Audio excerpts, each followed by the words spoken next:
கர்த்தருடைய பரிசுத்த நாமத்துக்கு மகிமை உண்டாவதாக. என் தேவனும் நானும் இந்த நிகழ்ச்சியின் மூலமாக உங்களை சந்திப்பதில் பெருமகிழ்ச்சி அடைகிறேன். கர்த்தர் உண்மையில எனக்கு பிரியமா இருப்பதால் நீங்க உங்க வாசஸ்தலம் அழகா இருக்கும்படி அவர் பார்த்து கொள்கிறார். உங்க கூடாரத்தையும் வாசஸ்தலத்தை அழகாய் மாற்ற போகிறார். நீங்க தங்கி இருக்கிற இடத்தை அவர் அழகா அவர் மாடிஃபை பண்ண போறார். வேற லெவல்ல கொண்டு போறார். இதை யாருக்கு சொல்றார் பாருங்க.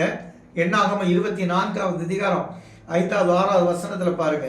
ரொம்ப அழகா சொல்லுவார். முதல் வசனத்திலே சொல்றார், இஸ்ரவேலை ஆசீர்வதிப்பதே கர்த்தருக்கு பிரியம். உங்களை ஆசீர்வதிப்பதே கர்த்தருக்கு பிரியமானது. நீங்க பிரியமானவங்க. இந்த வசனத்தை கேட்கிற பிள்ளையை நீ கர்த்தருக்கு பிரியமானவன்.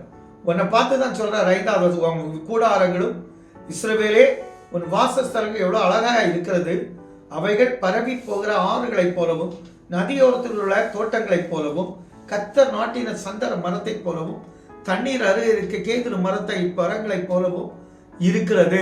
உங்களை சந்தன மரத்தை போல வேல்யூபிள் பர்சனாக, மோஸ்ட் இம்பார்ட்டன்ட் பர்சனாக கர்த்தர் மாற்ற அவர் சித்தமாயிட்டார். அது மட்டும் இல்லை, இதுவரை நீங்க மதிக்கப்படாதவங்களா இருந்திருப்பீங்க, புறக்கணிக்கப்பட்டவங்களா இருந்திருப்பீங்க. இன்னைக்கு சொல்லுகிறார், கர்த்தர் நாட்டின சந்தன மரத்தை போல, நதியோரத்தில் உள்ள தோட்டத்தை போல, ஏதேன் தோட்டத்தை போல உங்க வீட்டை மாற்ற போகிறார். சந்தன மரமா வேல்யூபிள் பர்சனா மாற்ற போகிறார்.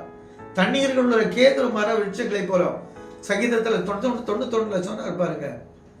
நீதிமான் பனையை போல லீபனோட கேதுருவை போல வளருவான். அதே போல கேதுரு விருட்சங்களை போல உங்களுக்கு ஆசீர்வதிக்கிற கர்த்தர். அவர் உங்க இடத்துல நீர்ச்சால்களிலிருந்து தண்ணீர் பாயுமா. இதுவரை வருமானங்கள் இல்லாமல் கஷ்டப்பட்டிருப்பீங்க. இன்னைக்கு கர்த்தர் சொல்றார், உங்க இடத்துல வருமானம் உங்களை தேடி வரும். இந்த வருமானம் உங்களுக்கு பெரிய ஆசீர்வாதத்தை கொண்டு வரும். மாற்றம் இல்லை. இந்த வருமானத்தை பெற்றுக்கொள்ளுங்க. உங்களை கர்த்தர் நேசிக்கிறார்.